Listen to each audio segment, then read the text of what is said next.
Welcome to nursery kids. முயலும் ஆமையும். முன்பொரு காலத்தில் காட்டில் முயலும் ஆமையும் வாழ்ந்து வந்தன. தம்மால் ஆமையை விட விரைவாக ஓட முடியும் என்பதை எண்ணி முயல் கர்வத்துடன் இருந்தது. ஒரு நாள் காட்டில் விளையாட்டு போட்டிகள் நடந்து கொண்டிருந்தன. அப்போது முயல் மெதுவாக நகரக்கூடிய ஆமையிடம் ஏளனமாக தன்னுடன் ஓட்டப்பந்தயத்திற்கு வருமாறு கேட்டது.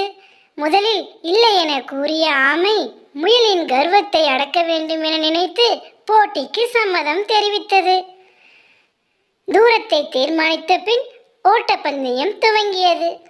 முயல் ஆமையை விட பன்மடங்கு வேகத்தில் ஓடியது. ஆமையோ மனம் தளராமல் தன்னுடைய பயணத்தை தொடர்ந்து கொண்டிருந்தது. முக்கால்வாசி தூரம் வேகமாக ஓடிய முயல் வழியில் ஒரு அற்புதமான சோலையை கண்டதும் நிதானித்தது. சிறிது நேரம் ஓய்வெடுத்து பின் ஓடலாம் என நினைத்தது. ஒரு மரத்தின் கீழ் உறங்கியது. வெகு நேரம் கழித்து நம்பிக்கையின்றி அந்த வழியே வந்து கொண்டிருந்த ஆமை முயல் தூங்கும் காட்சியை கண்டு மனதுக்குள் மகிழ்ந்தது. ஆமையோ மெதுவாக முயல் தூங்கிய தூரத்தை கடந்து முடிவு கோட்டை நெருங்கியது.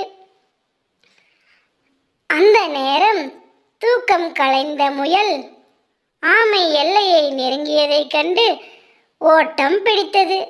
எனினும் வெற்றி இலக்கை ஆமையே அடைந்தது. ஆமையை கண்டு முயல் வெட்கி தலை குனிந்தது. உன்னுடைய ஒவ்வொரு முயற்சியிலும் நீ முயல் ஆமையை வென்று வருகிறாய். முயன்று கொண்டே இரு. உன்னுடைய முயற்சிகள் உன்னை முன்னேற்றும். தேங்க்யூ.